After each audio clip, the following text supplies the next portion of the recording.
ಬ್ರೇಕ್ನ ನಂತರ ಮತ್ತೊಮ್ಮೆ ವಿಶೇಷ ಕಾರ್ಯಕ್ರಮಕ್ಕೆ ಆತ್ಮೀಯವಾದಂಥ ಸ್ವಾಗತ. ಸೊ ಜಯಂತ್ ಸರ್ ಜೊತೆ ಇನ್ನಷ್ಟು ಹಲವಾರು ಪ್ರಶ್ನೆಗಳು ಕೇಳಲಿಕ್ಕಿವೆ. ಬಟ್ ಪ್ರಶ್ನೆಗಳು ಕೇಳೋಕ್ಕಿಂತ ಮುಂಚೆ ಒಂದು ಸೂಪರ್ ಆಗಿರುವಂಥ ಹಾಡು ಅವ್ರದ್ದೇ ಬರೆದಿರುವಂಥದ್ದು. ಸೊ ನಿಮಗೋಸ್ಕರ ನೋಡಿ.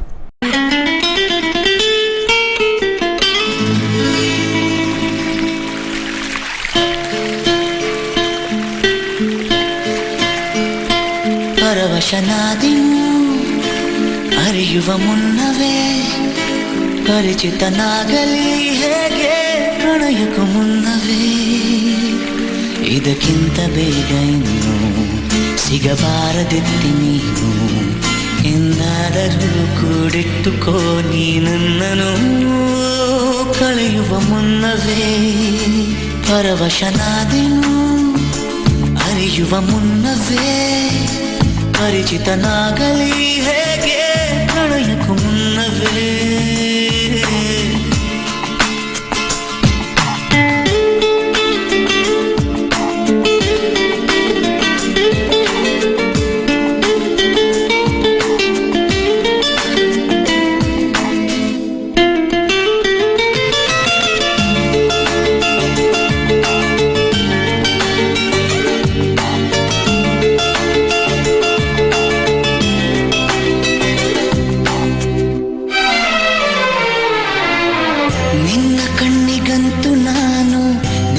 ಯೋಗಿಗಳು ಇನ್ನು ಬೇರೆ ಏನು ಬೇಕು ಪ್ರೇಮಯೋಗಿಯಾಗಲು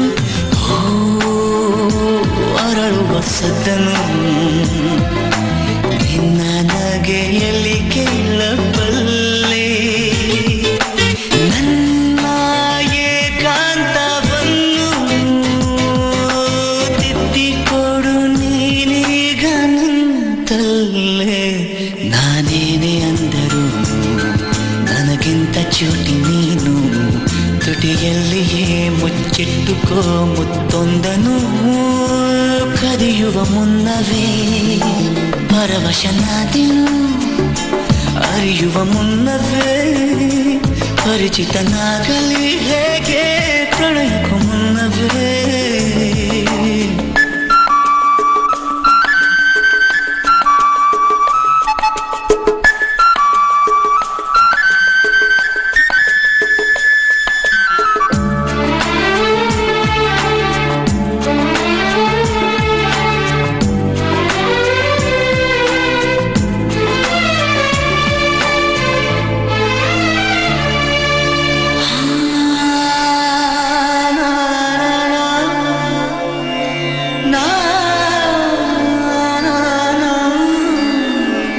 ಕನಸಲಿ ತುಂಬ ಕೆಟ್ಟಿರುವೆನು ನಿನ್ನನ್ನು ಕೇಳದೆ ರೆಕ್ಕೆಯ ನೀನೆ ಕಟ್ಟಿರಲು ಈ ಹೃದಯ ಹಾರಿದೆ ನನ್ನ ಕೌತುಕ ಒಂದೊಂದೇ ಹೇಳಬೇಕು ಆಲಿಸುವಾಗ ನೋಡು ನನ್ನನ್ನೇ ಸಾಕು ಸಹವಾಸ ದೋಷದಿಂದ ಸರಿ ಹೋಗಬಹುದೇ ನಾನು ನನಗಾಗಿಯೇ ಕಾದಿಟ್ಟುಕೋ ಹಠವೊಂದನು ಕೆಳಗುವ ಮುನ್ನವೇ ಪರವಶನಾದಿನು ಅರಿಯುವ ಮುನ್ನವೇ ಪರಿಚಿತನಾಗಲಿ ಹೇಗೆ ಪ್ರಣಯಕ್ಕೂ ಮುನ್ನವೇ. ಸೊ ಇತ್ತೀಚಿನ ಸುಮಾರೆಲ್ಲ ಹಾಡು ಬರ್ತಾ ಇದೆ ಸರ್. ಒಂಥರ ನಾನು ವಲ್ಗರ್ ಅಂತ ಹೇಳಲ್ಲ, ಬಟ್ ಇಟ್ಸ್ ಆಲ್ಮೋಸ್ಟ್ ಈಸಿ ಆಗಿದೆ. ನಿಮ್ಮ ಹಾಡುಗಳೆಲ್ಲ ಪ್ರೀತಿಯಿಂದ almost you get that feel. But ಇತ್ತೀಚಿನ ದಿನಗಳೆಲ್ಲ ಹಾಡುಗಳ ಬಗ್ಗೆ ನೀವು ಏನು ಹೇಳ್ತೀರಾ ಸರ್? ಇಲ್ಲ, they are all part of the game. ಅದು ಕಥೆ, ಅದು ಅಂದರೆ ಕಥೆಯಲ್ಲಿ ಏನೋ ಇರುತ್ತೆ, ಒಬ್ಬ ಏನೋ ಒಂದು ಟಪ್ಪಂಗುಚ್ಚಿ ಇರ್ತಾನೆ, ಮತ್ತು ಅದು ಒಂದು ಕ್ಲಬ್ ಡಾನ್ಸ್ ಇದಿರುತ್ತೆ. ಸೊ ಅದೆಲ್ಲ ಸೇರಿದಾಗಲೇ ಅದು ಹಾಡು. ಬಟ್ ಯಾವುದ್ರಲ್ಲೂ ಕೂಡ ಏನಾಗುತ್ತೆ ಅಂದರೆ ಒಂದು 20% ಟ್ರ್ಯಾಶ್ ನನ್ನ ಹಾಡುಗಳಲ್ಲೂ ಸಿಗುತ್ತೆ ನಿಮಗೆ.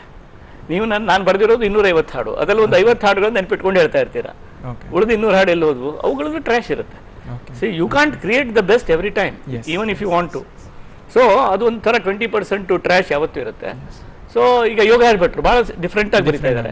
ಅವ್ರ ಥರನೇ ಬರೆಯೋಕೆ ಹೋದ್ರು ತುಂಬಾ ಒಂದೊಂಥರ ವಿಚಿತ್ರವಾಗಿ ಬರೆದು ಬಿಡ್ತಾರೆ. ಈಗ ಉದಾಹರಣೆ ಅಮ್ಮ ಲೂಸಾ ಅಪ್ಪ ಲೂಸಾ ಎಲ್ಲರೂ ಬೈತಾರೆ, ಅದು ಯೋಗರಾಜ್ ಭಟ್ರ ಹಾಡೇ ಅಲ್ಲ.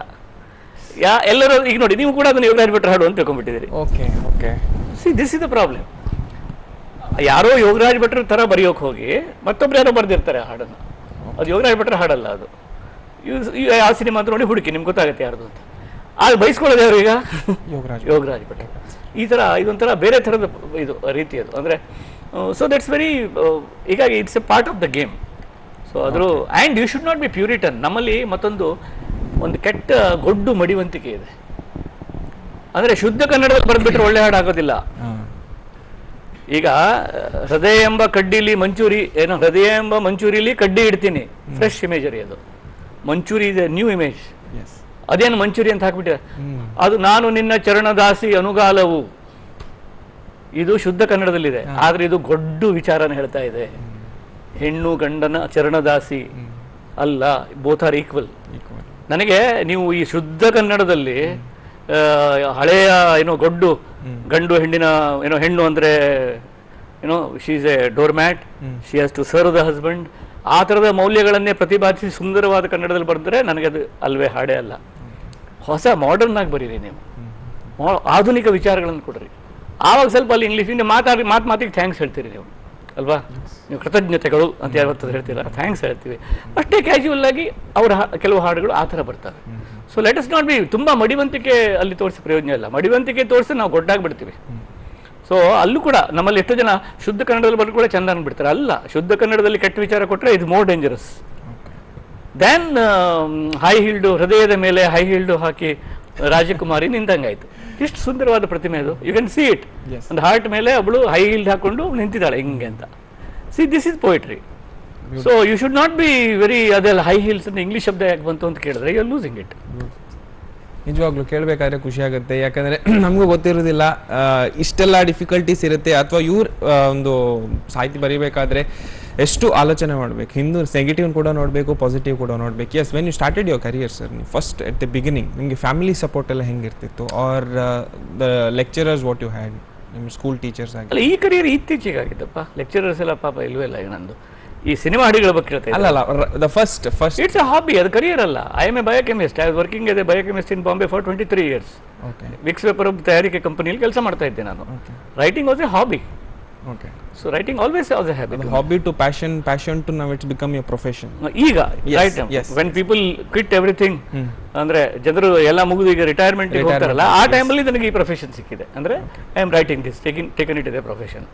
So it's fine. I mean I am happy. ಯಾಕಂದ್ರೆ ನನಗೆ ಏನು ಮನಸ್ಸಿಗೆ ಬರುತ್ತೋ ಅದನ್ನು ಮಾಡಬಹುದು ನಾನು. ಐ ಆಮ್ ಬಟ್ ಇದು ನಮ್ಮಂಥವರಿಗೆ ಈ ಸ್ಟ್ರಕ್ಚರ್ಡ್ ಜಾಬಲ್ಲಿ ಕೆಲಸ ಮಾಡ್ತೀವಲ್ಲ, ಅವರಿಗೆ ಸಡನ್ ಆಗಿ ಫ್ರೀಲಾನ್ಸರ್ ಆದರೆ ಸ್ವಲ್ಪ ಕಷ್ಟ ಆಗುತ್ತೆ. ನಾನು ಬಾಂಬೆಯಲ್ಲಿ ಸ್ಟ್ರಕ್ಚರ್ಡ್ ಜಾಬಲ್ಲಿ ಇದ್ದೆ. ಬೆಂಗಳೂರಿಗೆ ಬಂದ ಮೇಲೆ I suddenly became jobless. So ಆವಾಗ I didn't know how to manage my time, because you are 24 hours accountable. ಇಲ್ಲಿದ್ರೆ ನಿಮಗೆ 8 to 5 ಆಫೀಸ್ ಕೆಲಸ, ಆಮೇಲೆ ನಿಮ್ಮ ಟೈಮು, ವೀಕೆಂಡ್ ನಿಮ್ಮದು, ಹೀಗೆಲ್ಲ ಇರುತ್ತೆ. ಈ ಫುಲ್ ಟೈಮ್ ಫ್ರೀ ಇದ್ದವರಿಗೆ, ನಿಮ್ಮ ಆಫೀಸಿಗೆ ಹೋಗೋರಿಗೆ ಅವ್ರ ಕಡೆ ಹೊಟ್ಟೆ ಕಿಚ್ಚಾಗ್ತಾ ಇರುತ್ತೆ. ನೀವು ಆಫೀಸ್ ಇಲ್ಲ, ಏನಿಲ್ಲ, ಎಷ್ಟು ಮಜಾ ಮಾಡ್ಕೊಂಡಿದ್ದಾನೆ. ಆದರೆ ಅವನು 24 hours ಬಂದಿಯಾಗಿರ್ತಾನೆ. Because that is the pressure on him to convert each time into a revenue earning time. ಅಂತ ಏನೂ ಮಾಡ್ತಾ ಇಲ್ಲ, ಅರೆ ಏನು ಕೆಲಸ ಇಲ್ಲ, ಈ ಥರ ಟೆನ್ಷನಲ್ಲಿ ಹೋಗ್ಬಿಡ್ತಾನೆ. ಸೊ ನನಗೆ ತುಂಬ ಆ ಥರ ಕಷ್ಟಗಳು, ನನಗೆ ಟೈಮ್ ಮ್ಯಾನೇಜ್ಮೆಂಟಲ್ಲಿ ತುಂಬ ಕಷ್ಟ ಇದೆ. ಅಂದರೆ ಈ ಥರ ಫ್ರೀಲಾನ್ಸರ್ ಆಗಿದ್ದರೆ ಟೈಮ್ ಮ್ಯಾನೇಜ್ಮೆಂಟ್ ಚೆನ್ನಾಗಿ ಗೊತ್ತಿರಬೇಕು. Mind should be slotted. ಇದಕ್ಕೆ ಇಷ್ಟು ಟೈಮು, ಇದಕ್ಕೆ ಇಷ್ಟು ಟೈಮ್. ನನಗೆ ಹಾಗಾಗಲ್ಲ. ಒಂದು ಹಾಡು ಬರೆದರೆ 1 ವಾರ ಹೋಗ್ಬಿಡುತ್ತೆ, ಅಥವಾ ಯಾರಿಗೆ ಒಂದು ಮುನ್ನುಡಿ ಬರೀಬೇಕು ಅಂದರೆ 4 ದಿವಸ ಹೋಗ್ಬಿಡುತ್ತೆ ಆ ಥರ. ಅಥವಾ ನಾನೇ ಒಂದು ಕಥೆ ಬರೀಬೇಕು ಅಂದರೆ 15 ದಿವಸ ಹೋಗ್ಬಿಡುತ್ತೆ. ಸೊ ಹೀಗೆಲ್ಲ ಅವೆಲ್ಲ ಒಂದು ಆವಾಗ ನಾನು ಮತ್ತೇನು ಮಾಡೋದಿಲ್ಲ. ಸೊ ಮ್ಯಾನೇಜ್ಮೆಂಟ್ ಆಫ್ ಟೈಮ್ ಭಾಳ important. I am not very good in it. ಎಲ್ರಿಗೂ ಲೈಫಲ್ಲಿ ರೋಲ್ ಮಾಡೆಲ್ಸ್ ಇದ್ದೇ ಇರ್ತಾರೆ. ಸೊ ನಿಮ್ಗೆ ಯಾರಾದ್ರಿ? ತುಂಬ. ನನ್ನ ತಂದೆನೇ ನನಗೆ ರೋಲ್ ಮಾಡೆಲ್ಲು. ಅವರು ಗೋಕರ್ಣ ಸ್ಕೂಲ್ ಟೀಚರ್ ಆಗಿದ್ದರು. Very simple man. ಎಲ್ಲ ಹಂಚ್ಕೊಳ್ತಾ ಹೋಗೋದೇ ಜ್ಞಾನ ಅಂದ್ಕೊಳ್ತಿದ್ರು ಅವರು. Accumulation is not knowledge. ನಮ್ಮಲ್ಲಿ information technology, everybody is accumulating things, accumulating wealth, accumulating knowledge also. So ಅದು ಒಂಥರ ಬೇರೆ ಥರ ಹೋಗಿದೆ. ನಾಲೆಜ್ ಹಾಗಲ್ಲ. ನಾಲೆಜ್ ಹಂಚಿಕೊಂಡಷ್ಟು ಬೆಳೆಯುವಂಥದ್ದು, ಓದಿನಿಂದ ಬರುವಂಥದ್ದು, ಬದುಕಿನಿಂದ ಬರುವಂಥದ್ದು, ಬರೀ ಪುಸ್ತಕದಿಂದ ಬರೋದಿಲ್ಲ. You have to be amidst people. ಇಲ್ಲಿ ನಾನು ತುಂಬ ದೊಡ್ಡ ಪಂಡಿತನಾಗಿ ನನಗೆ ನಿಮ್ಮ ಸಿಟಿ ಬಸ್ ಸ್ಟ್ಯಾಂಡ್ನಲ್ಲಿ ನಡೆಯೋ ಜಗಳ, ಪೇಟೆಯಲ್ಲಿ ನಡೆಯೋ ಜಗಳ ಅದು ಗೊತ್ತಾಗದೆ ಹೋದರೆ ನಾನು ಬೆಳೆಯೋದಕ್ಕೆ ಶಕ್ಯನೇ ಇಲ್ಲ. ಯಾಕಂದ್ರೆ ನಾವೆಲ್ಲ we are all extensions of each other. ನಾವೆಲ್ಲರೂ ತುಂಬ ಎಕ್ಸ್ಟೆನ್ಷನ್ಸ್ ಬೇರೆ ಬೇರೆ ಕಾರಣಕ್ಕೆ. ಹೀಗಾಗಿ ಬುದ್ಧಿವಂತಿಕೆ, ಜ್ಞಾನ ಅನ್ನೋದು ಒಬ್ಬನಿಗೆ ತಾನು ಜ್ಞಾನಿ ಅಂತ ಒಂದು ಅಹಂಕಾರ ಬಂದುಬಿಟ್ರೆ ಅದು ಜ್ಞಾನವೇ ಅಲ್ಲ. ಬಿಕಾಸ್ ಜ್ಞಾನ can never make you selfish. ನಮ್ಮಲ್ಲಿ ಇನ್ಫಾರ್ಮೇಷನ್ ಟೆಕ್ನಾಲಜಿ, ಇನ್ಫಾರ್ಮೇಷನ್ ಹೇಳಿ we are becoming more self obsessed. ನಾನು ನಾನು ನಾನು ನಂದು ನನ್ನ ಫೋಟೋ ಫೇಸ್ಬುಕ್ಕಲ್ಲಿ, ನನ್ನ ಫೋಟೋ, ನಾನು ಮಾಡಿದ ತಿಂಡಿ, ಸೆಲ್ಫಿ, ಎವ್ರಿಥಿಂಗ್. ಹೌದು. ನನಗೆ ಆ ತಿಂಡಿ ಫೋಟೋ ಫೇಸ್ಬುಕ್ಕಲ್ಲಿ ಹಾಕ್ತಾರಲ್ಲ, ಅವ್ರ ಬಗ್ಗೆ ಪಾಪ ಅನಿಸುತ್ತೆ ಅಲ್ರಿ. ಈಗ ಲಕ್ಷಾಂತರ ಕೋಟ್ಯಾಂತರ ಜನ ಹೊಟ್ಟೆಗೆ ತುತ್ತಿಲ್ಲದೆ ಸಾಯ್ತಾ ಇದ್ದಾರೆ. ಮಕ್ಕಳಿಗೆ ತುತ್ತು ಕೊಡೋಕ್ಕಾಗಲ್ಲ ಅಂತ ತಾಯಂದಿರು 2 ದಿವಸ ಉಪವಾಸ ಮಾಡ್ತಾರೆ. ಆ ದೇಶದಲ್ಲಿ ಬೆಳಿತೀವಿ ನಾವು ಜಿಲೇಬಿಯಂತೆ ಇದಂತೆ ಅದಂತೆ ಫೇಸ್ಬುಕ್ಕಲ್ಲಿ ಮಾಡಿ ಹಾಕ್ತೀವಿ. ಇದು ಭಾಳ ಇಟ್ ಇಸ್ ಇಮ್ಮಾರಲ್. ನಾವು ಮೊರಾಲಿಟಿ ಅಂದರೆ ಮತ್ತೆ ಯಾವುದಕ್ಕೆ, ಇದು ಇಮ್ಮಾರಲ್. ಅಂದರೆ ಒಬ್ಬ ಹಸಿದವನು ಅಲ್ಲಿ ಒದ್ದಾಡ್ತಾ ಇರುವಾಗ ಅವನ ಎದುರುಗಡೆ ಕೂತು ನೀವು ತಿಂದಂಗೆ. ಇದು ಯಾಕಾಗತ್ತೆ ಅಂತಂದರೆ ನಾನು ನಮ್ಮವರು, ನನ್ನ ಹೆಂಡತಿ, ನನ್ನ ಹೆಲ್ಮೆಟ್ಟು, ನನ್ನ ವೆಹಿಕಲ್ಲು, ನನ್ನ ಊರು, ನನ್ನ ಮೊಬೈಲು, ನನ್ನ ಐಪ್ಯಾಡು ಅನ್ನುವಂಥ ಒಂದು ನರಕದಲ್ಲಿ ಸಿಕ್ಕಾಕೊಂಡ್ಬಿಟ್ಟಿದ್ದೀನಿ. ಪ್ರಪಂಚದಲ್ಲಿ ಉಳಿದವರು ಇದ್ದಾರೆ, ನೂರಾರು ಸಾವು ನೋವುಗಳಿದ್ದು. ಎಷ್ಟು ಸಾವಿರ ಜನಕ್ಕೆ ಕೆಲಸ ಇಲ್ಲ ಇವರಲ್ಲಿ. ಕನ್ನಡ ಮೀಡಿಯಮಲ್ಲಿ ಓದ್ಕೊಂಡು ಎಷ್ಟು ಜನ ಹತಪ್ರಪರಾಗಿದ್ದಾರೆ. ಡೈಲಿ ಮಂಗಳೂರಿಗೆ ಹಳ್ಳಿಯಿಂದ ಎಷ್ಟು ಜನ ಬಂದು ಉಳಿತಾರೆ ಕೆಲಸಕ್ಕಾಗಿ. ಡೈಲಿ ಬೆಂಗಳೂರಿಗೆ ಎಷ್ಟು ಸಾವಿರ ಜನ ಕರ್ನಾಟಕದ ಬೇರೆ ಬೇರೆ ಕಡೆಯಿಂದ ಬಂದು ಉಳಿತಾರೆ. ಅವ್ರು ಎಲ್ಲಿ ಹೋಗ್ತಾರೆ? ಎಲ್ಲ 80% 90% CET ಅಂತ ಮಾತಾಡ್ತೀವಿ. ಆದರೆ 60%ಗಿಂತ ಕೆಳಗೆ ಇದ್ದ ಹುಡುಗರು ಅವರೆಲ್ಲ ಏನಾದರು? ಅವನಿಗೆ ಏನು ಆಸೆ ಕೊಡ್ತಾ ಇದೆ ನಮ್ಮ ಸಮಾಜ? ಸೊ ಆ ಥರ ನೀವು ಥಿಂಕ್ ಮಾಡ್ಲಿಕ್ಕೆ ಹೋದರೆ ಈ ಫೇಸ್ಬುಕ್ಕು ನಮ್ಮನ್ನ ತೋರಿಸ್ಕೊಳ್ಳೋದು, ನಮ್ಮದನ್ನೇ ನಾವು ವೈಭವೀಕರಿಸ್ಕೊಳ್ಳೋದು, ಸನ್ಮಾನದ ಫೋಟೋಗಳನ್ನು ತಾವೇ ಹಾಕ್ತಾರೆ ಫೇಸ್ಬುಕ್ಕಲ್ಲಿ. ತಮ್ಮ ಸನ್ಮಾನಕ್ಕೆ ತಾವೇ ಹೇಳ್ತಾರೆ, ಬನ್ನಿ ನೀವು ಹೀಗೆ ಮಾಡಿ ಸನ್ಮಾನದಲ್ಲಿ ನನ್ನ ಬಗ್ಗೆ ಮಾತಾಡಿ ಅಂತಾರೆ. ಅಂದರೆ ಅಥವಾ ಬಯೋಡಾಟಾ ಹಿಡ್ಕೊಂಡು MLAಗಳ ಹಿಂದೆ ಇವ್ರ ಹಿಂದೆ ಹೋಗ್ತಾರೆ, ಪ್ರಶಸ್ತಿ ಕೊಡಿಸಿ ಅಂತ ಹೇಳಿ. See that is something wrong. ಯಾಕಂದ್ರೆ ಕಲೆ ನಮಗೆ ಕೊಡಬೇಕಾದದ್ದು ಡಿಗ್ನಿಟಿ ಆ್ಯಂಡ್ ಸೆಲ್ಫ್ ಎಸ್ಟೀಮ್. ನಾವು ನಿಮ್ಮ ಈ ರಿಯಾಲಿಟಿ ಶೋಗಳಲ್ಲಿ ಮಕ್ಕಳಿಗೆಲ್ಲ ಆತ್ಮವಿಶ್ವಾಸ ಬೇಕು ಅಂತ ಹೇಳ್ತೀವಲ್ಲ. ರಿಯಾಲಿಟಿ ಶೋ ಮಕ್ಕಳು ಹಾಡಬೇಕು, ಆತ್ಮವಿಶ್ವಾಸ ಬೇಡಿ ಬರ್ತದೋ. ಅವನಿಗೆ ಬೇಕಾಗಿರೋದು ಆತ್ಮಗೌರವ. ಯು ಶುಡ್ ಹ್ಯಾವ್ ಆತ್ಮಗೌರವ. ನಿಜವಾದ ರೈಟರು, ನಿಜವಾದ ಕಲಾವಿದ, ನಿಜವಾದ ಟ್ಯಾಲೆಂಟೆಡ್ ಪರ್ಸನ್ ಯಾರು ಮುಂದೂ ಬಯೋಡಾಟಾ ಹಿಡ್ಕೊಂಡು ಹೋಗಲ್ಲ. ಹೋಗೋರು ಯಾರು ಅಂದರೆ ಮೀಡಿಯಾಕರ್ಸ್. ಮಿಂಚಬೇಕು, ಇದಲ್ಲಿ ಬರಬೇಕು, ಅಲ್ಲಿ ಬರಬೇಕು ಅಂತ. ಹೀಗಾಗಿ ಮೀಡಿಯಾಕ್ರಿಟಿ ಎಲ್ಲ ಕಡೆ ಕಾಣುತ್ತೆ. ಯಾವ ಚಾನೆಲ್ಗಳಿಗೆ ಹೋದ್ರು ಮೀಡಿಯಾಕರ್ಸ್ ನಿಮ್ಗೆ ಕಾಣ್ತಾರೆ. ಪಾಪ ಅವ್ರು ಹೊಟ್ಟೆಪಾಡಿ ಮಾಡ್ತಾರೆ ಬೇರೆ, ಆದರೆ ನಿಜವಾದ ಟ್ಯಾಲೆಂಟನ್ನು ಹುಡುಕುವಂಥ ವ್ಯವಧಾನ ಚಾನೆಲ್ಗಳಿಗೆ, ಪತ್ರಿಕೆಗಳಿಗಿಲ್ಲ. ಅವರೆಲ್ಲ ಸಣ್ಣ ಸಣ್ಣ ಊರುಗಳಲ್ಲಿರ್ತಾರೆ. ಸುಳ್ಯದಲ್ಲಿರ್ತಾರೆ, ಬಾಗಲಕೋಟೆಯಲ್ಲಿರ್ತಾರೆ, ಜಮಖಂಡಿಯಲ್ಲಿರ್ತಾರೆ, ಆ ಥರ ಇರ್ತಾರೆ. ನಮಗಲ್ಲ, ಬೆಂಗಳೂರಲ್ಲಿ, ಮಂಗಳೂರಲ್ಲಿ, ಹೀಗೆ ಥರಾವಿಕ್ ಜಾಗದಲ್ಲಿ, ಹುಬ್ಬಳ್ಳಿಯಲ್ಲಿ, ಈ ಸಿಟಿಗಳಲ್ಲಿದ್ದವರಿಗೆ ಅವಕಾಶ ಹಂಗಾಗ್ಬಿಟ್ಟಿದೆ. ಸೊ ಅವರು ಹಾಗಾಗ್ಬಿಡ್ತಾರೆ, ಮೆನಿಪ್ಯುಲೇಟಿವ್ ಆಗಿಬಿಡ್ತಾರೆ. But there are many places ಅವರಿಗೆ ಅವಕಾಶ ಸಿಗ್ತಾ ಇಲ್ಲ. ಇತ್ತೀಚಿನ ದಿನಗಳ ಜನರೇಷನ್ಸ್ ನಾವು ನೋಡ್ತಾ ಇದ್ದೀವಿ. ಅವಕಾಶ ಕ್ರಿಯೇಟ್ ಅವ್ರ ತಪ್ಪಲ್ಲ ಅದು. ಅವನು ಅವಕಾಶ ಹುಡ್ಕೊಂಡ್ ಬರೋದೇ ಇಲ್ಲ. ಅವ್ನು ಬಯೋಡೇಟಾ ಹಿಡ್ಕೊಂಡ್ ಬರೋದಿಲ್ಲ. ಅವ್ನ ಬಾಡಿಗೆ ಇರ್ತಾನೆ, ಹೋಯ್ತಪ್ಪ. ಒಂದು ಕಾಡಿನಲ್ಲಿ ಒಂದು ಮರ ಇದ್ದಂಗೆ, ನಾವು ಆ ಮರ ಹುಡುಕ್ ತೆಗಿಬೇಕು. ಎಲ್ಲ ವೀಕ್ಷಕರಿಗೆ ಈಗ ಜೈನ್ ಸರ್ ಅವ್ರಿಗೆ ರೋಲ್ ಮಾಡೆಲ್ ಆಗಿರ್ಬೋದು. ಯಾಕೆ ಹೇಳಿದ್ರೆ, ನಾನು ಅವ್ರಿಗೊಂದು ಪ್ರಶ್ನೆ ಕೇಳಿದ್ದೆ, ನಿಮ್ಮ ಲೈಫಲ್ಲಿ ನಿಮಗೆ ರೋಲ್ ಮಾಡೆಲ್ ಯಾರು, ಮತ್ತೆ ನೀವು ಹೇಗೆ ಇದು ನಿಮ್ಮ ಅಭ್ಯಾಸವನ್ನು ನೀವು ಶುರು ಮಾಡಿದ್ರಂತ. ಅವ್ರು ಹೇಳಿದ್ ಒಂದೇ, ಅಭ್ಯಾಸ ಅಂತ ನಾನು ಮಾಡಿರಲಿಲ್ಲ, but I have taken this as an hobby ಅಂತ ಹೇಳಿದ ತಕ್ಷಣ ಅದು ಹೇಗಂತ ಹೇಳಲಿಕ್ಕೆ ಆಗೋದಿಲ್ಲ. ಯಾಕಂದರೆ ಬರಿತಾ ಈಗ ಆಲ್ಮೋಸ್ಟ್ ಅವರೊಂದು ಈಗ ಡಿಫ್ರೆಂಟ್ ಸ್ಟೇಜಲ್ಲಿ ಇದ್ದಾರೆ. ಸೊ ಹಾಗೆ ಅನಿಸುತ್ತಿದ್ದೆ. ನಂತರ ಮುಂಗಾರು ಮಳೆ ನಂತರ ನನಗೆ ಇಷ್ಟ ಆಗಿರುವಂಥದ್ದೊಂದು ಹಾಡು ಹೇಳಿದರೆ ಮಿಲನ ಚಿತ್ರದಿಂದ. ಅದು ಹಾಡು ಬರ್ತಾ ಇದೆ ನಿಮಗೋಸ್ಕರ, ನೋಡಿ.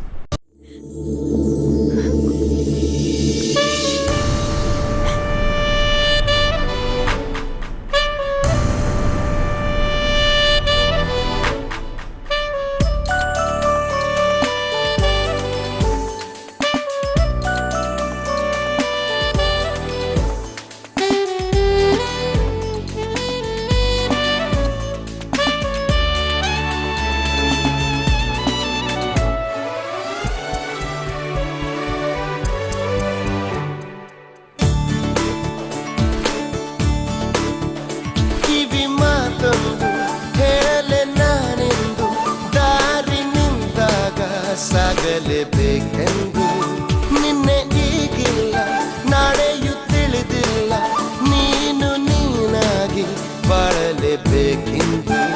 ಹಸಿರಾಗಿದೆ ದೀಪವು ನಿನಗಾಗಿ, ನಸು ನಗುತ್ತಲೇ ಸಾಗು ನಿ ಗೆಲುವಾಗಿ.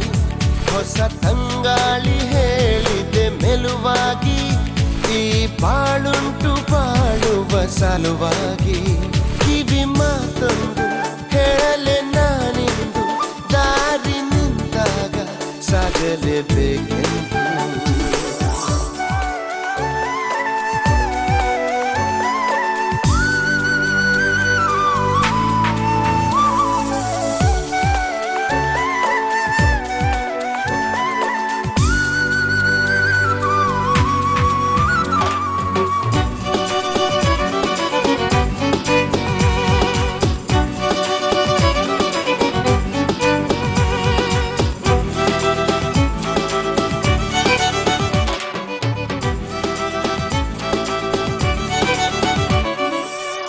ಬಾಗಿಲಿನಾಚೆಗೆ ತಾ ಬಂದು ಕೂಗಿದೆ ಬಾಳು ಬಾಯೆಂದು ಸಂತಸದಿಂದ ಓ ಎಂದು ಓಡಲೇಬೇಕು ನೀನೆಂದು ಸಾವಿರ ಕಣ್ಣಿನ ನವಿಲಾಗಿ ನಿಂತಿದೆ ಸಮಯ ನಿನಗೆಂದು ಕಣ್ಣನ್ನು ತೆರೆದು ಹಗುರಾಗಿ ನೋಡಲೇಬೇಕು ನೀ ಬಂದು.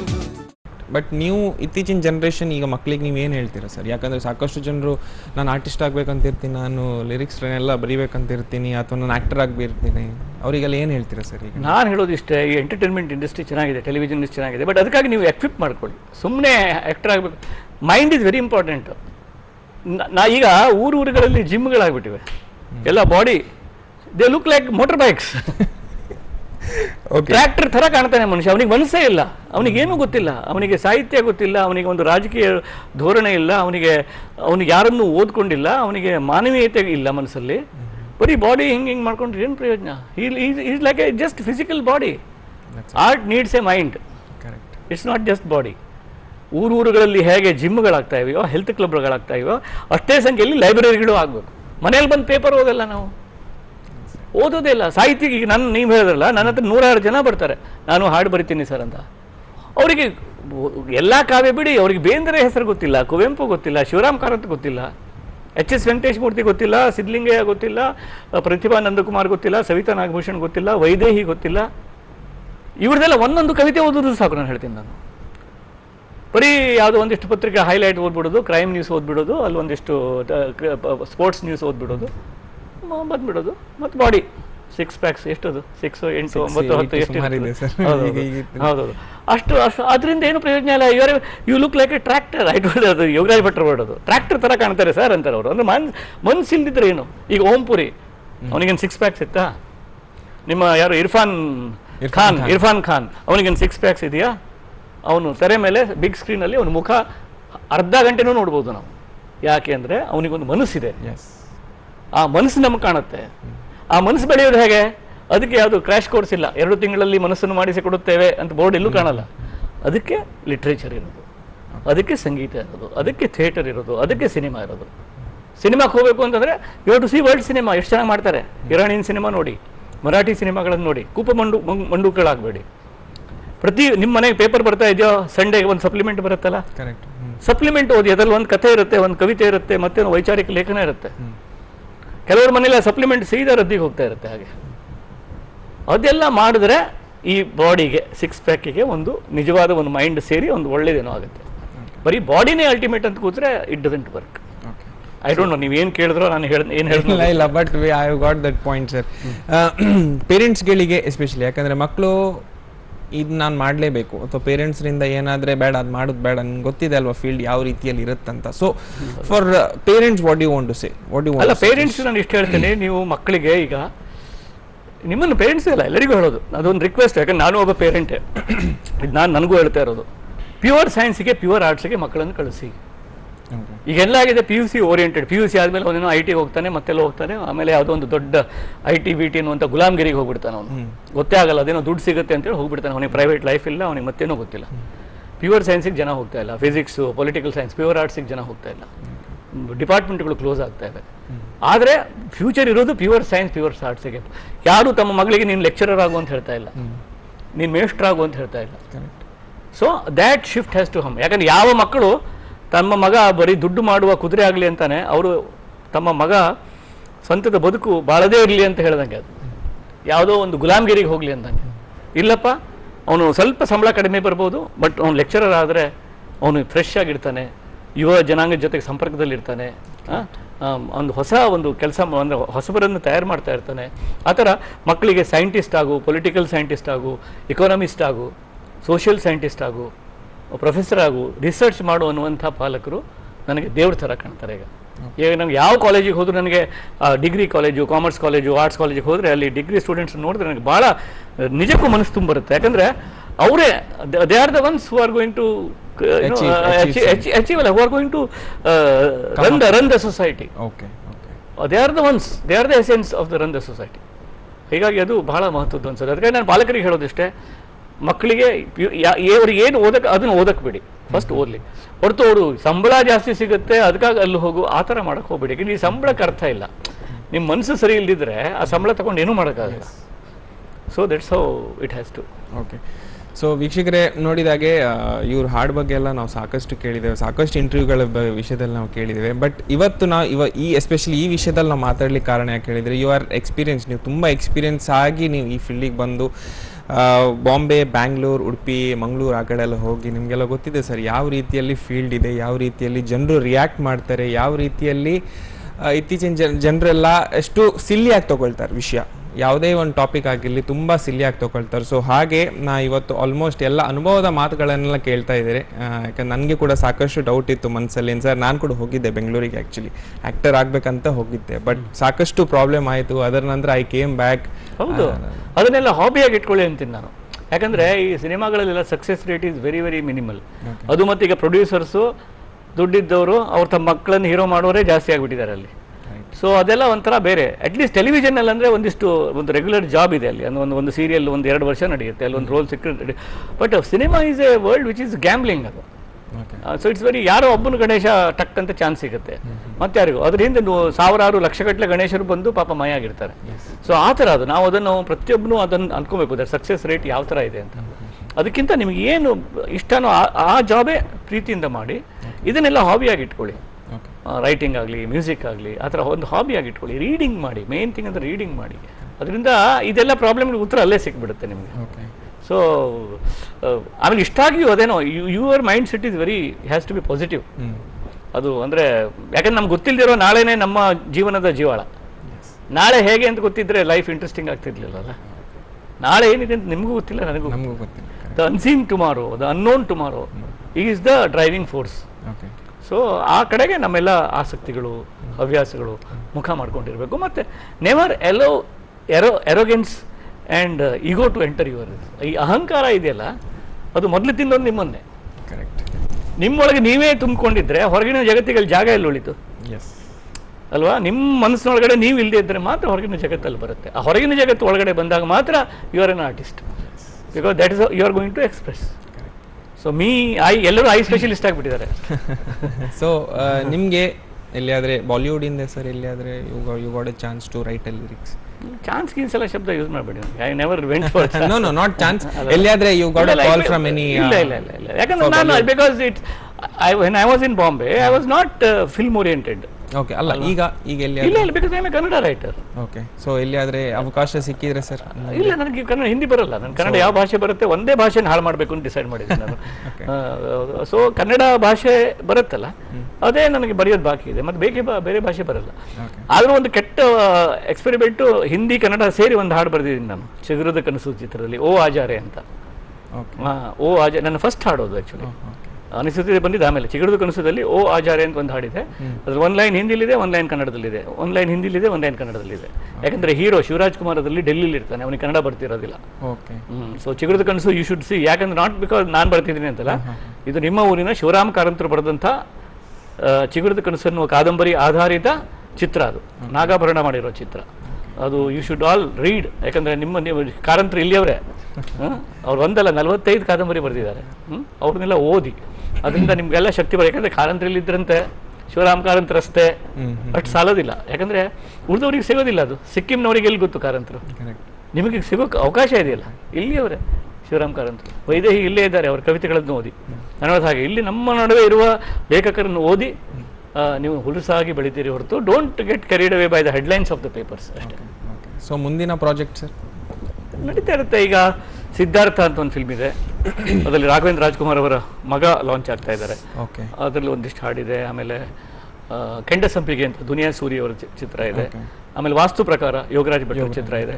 ಆಮೇಲೆ ಅಭಿನೇತ್ರಿ ಅಂತ ಪೂಜಾ ಗಾಂಧಿ ಅವರ ಒಂದು ಚಿತ್ರ ಇದೆ. ಇದರಲ್ಲೆಲ್ಲ ಎರಡು ಮೂರು ಹಾಡು ಬರೆದಿದ್ದೀನಿ. ಆಮೇಲೆ ನನ್ನದೇ ಒಂದು ನೀಳ್ಗತೆಗಳನ್ನು ಬರಿತಾ ಇದ್ದೀನಿ.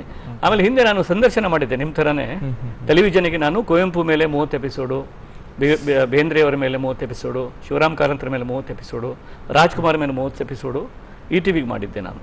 ಅವೆಲ್ಲವನ್ನು ಟ್ರಾನ್ಸ್ಕ್ರೈಬ್ ಮಾಡಿ ಪುಸ್ತಕ ರೂಪದಲ್ಲಿ ತರೋ ಪ್ರಯತ್ನನೂ ನಡೀತಾ ಇದೆ. ಹೀಗಾಗಿ ಥಿಂಗ್ಸ್ ಆರ್ ಗೋಯಿಂಗ್ ಆನ್. ಹೌದು. ಓಕೆ. ಸೊ ಸರ್ ನಿಮ್ಮ ಜೊತೆ ಮಾತಾಡಿ I guess I am so lucky ನಾ ಇವತ್ತು ನಿಮ್ಮ ಜೊತೆ ಮಾತಾಡಿಕೊಂಡು ಅಷ್ಟೆಲ್ಲ ನೀವು ಎಕ್ಸ್ಪೀರಿಯನ್ಸ್ ಆಗಿರುವಂಥ ಮಾತು ನಮ್ಮ ಜೊತೆ ನೀವು ಶೇರ್ ಮಾಡ್ಕೊಂಡಿದ್ದೀರಾ. Thank you so much. ಖುಷಿ ಆಯ್ತು. ನನ್ಗಂತೂ ಬಹಳ ಖುಷಿ ಆಯ್ತು ಸರ್. ನನ್ನ ಅಪ್ಪ ಅಮ್ಮ ನೋಡ್ತಿದ್ರೆ ಆ್ಯಕ್ಚುಲಿ ಅವ್ರಿಗೆ ಇನ್ನೂ ಭಾಳ ಖುಷಿ ಆಗ್ತದೆ. ಯಾಕಂದರೆ ತಂದೆ ತಾಯಿ ಹೇಳ್ತಾ ಇರ್ತಾರೆ ಇದು ಮಾತು, ತಂದೆ ತಾಯಿದ ಮಾತೆಲ್ಲ ನಾವು ಇಲ್ಲಿಂದ ಅಷ್ಟೇ ಎಷ್ಟು ಬೇಕಷ್ಟೇ. ಬಟ್ ನೀವೇ ಹೇಳಿದ್ದಾರೆ ನಿಜವಾಗ್ಲೂ ಹಾರ್ಟ್ ಟಚಿಂಗ್ ಅಲ್ಲ sir. I have got goose bumps actually. So thank you so much sir. ಖಂಡಿತ ಖುಷಿ ಆಯಿತು. Thank you so much. ಕರಾವಳಿಯಲ್ಲಿ ಏನೋ ಮುಖ್ಯವಾಗಿ ಸಮತೆ ಮತ್ತು ಮಮತೆ ಅದು ಬಿತ್ತಬೇಕು ನಾವಿಲ್ಲಿ ಕರಾವಳಿಯಲ್ಲಿ. ಸ್ವಲ್ಪ ನಮಗೆ ಇಲ್ಲಿ ಯಾಕಂದ್ರೆ ತುಂಬ ಬುದ್ಧಿವಂತರ ನಾಡು ಇದು, ತುಂಬ ಬುದ್ಧಿವಂತರು. ಇಲ್ಲಿರೋಷ್ಟು ಒಳ್ಳೆ ರಿಸಲ್ಟ್ಸ್ ಎಲ್ಲೂ ಆಗಲ್ಲ. ಆದರೆ ನಮ್ಮ ಕರಾವಳಿ ಕಡೆ ಬಂದರೆ ಇಲ್ಲಿರುವಷ್ಟು ಮೂಢನಂಬಿಕೆಗಳು, ಇಲ್ಲಿರುವಷ್ಟು ಜಾತೀಯತೆ, ಇಲ್ಲಿಷ್ಟು ಅಸಹನೆ, ಇಲ್ಲಿರುವಷ್ಟು ದುಡ್ಡಿನ ವ್ಯಾಮೋಹ, ಬಂಗಾರದ ವ್ಯಾಮೋಹ ಹೋಗ್ಬೇಕು. ಯಾಕಂದರೆ ಲೈಫ್ ಈಸ್ ಸಮಾನತೆ, ಲೈಫ್ ಈಸ್ ಸಮತೆ ಮತ್ತು ಮಮತೆ. ಹೊಸ ತಲೆಮಾರದ ನಿಮ್ಮಂಥ ಯುವಕರು ಅದಕ್ಕಾಗಿ ನಿಲ್ಲಬೇಕು. ನೀವು ಮತ್ತೆ ದುಡ್ಡು, ಜಾತಿ ಪಾತಿ, ಮೂಢನಂಬಿಕೆ ಅವಾಗ ಯಾವುದಕ್ಕೂ ಅರ್ಥ ಇಲ್ಲ. ನಿಮ್ಮ ಎಜುಕೇಷನಿಗೂ ಅರ್ಥ ಇಲ್ಲ, ನೀವು ಹಾಕ್ಕೊಂಡಿರೋ ಜೀನ್ಸಿಗೂ ಅರ್ಥ ಇಲ್ಲ. So forget it. ನಾವೆಲ್ಲರೂ ಸಮಾನರು. ಯಾವಾಗ ನಾವು ಜಾತಿ ಮುಕ್ತರಾಗಿ ಥಿಂಕ್ ಮಾಡ್ತೇವೆ ಆಗ ನಮ್ಮ ಎಲ್ಲ ಕಲೆಗೂ, ನಮ್ಮ ಎಲ್ಲ ಚಟುವಟಿಕೆಗೂ, ನಮ್ಮ ಅಸ್ತಿತ್ವಕ್ಕೂ ಒಂದು ಅರ್ಥ. ಇಷ್ಟು ಹೇಳಿ ನನ್ನ ಭಾಷಣವನ್ನು ಮುಗಿಸುತ್ತೇನೆ. Thank you so much. ನಿಜವಾಗ್ಲೂ it was so happy meeting you sir. ಇದೇ ರೀತಿಯಲ್ಲಿ ಉಡುಪಿಗೆ ಬರ್ತಾ ಇರಿ ಸರ್, ನಮ್ಮನ್ನು ಸಿಗ್ತಾ ಇರಿ, ನಮ್ಮ ಸ್ಟುಡಿಯೋಗೆ ಬರ್ತಾ ಇರಿ ಅಂತ ಹೇಳ್ತಾ ವೀಕ್ಷಕರೇ ಕಾರ್ಯಕ್ರಮ ಮುಗಿಸ್ತಾ ಇದ್ದೇವೆ ಇವತ್ತಿನ ದಿನದ್ದು. ಸೊ ನಾಳೆ ಖಂಡಿತವಾಗ್ಲೂ 9 ಗಂಟೆ ನಾನು ನಿಮ್ಮನ್ನು ಭೇಟಿ ಆಗ್ತೀನಿ. ಅಲ್ಲಿವರೆಗೆ ನೋಡ್ತಾ ಇರಿ ನಿಮ್ಮ ನೆಚ್ಚಿನ ಪ್ರೈಮ್ ಟೈಮ್. ನಮಸ್ಕಾರ.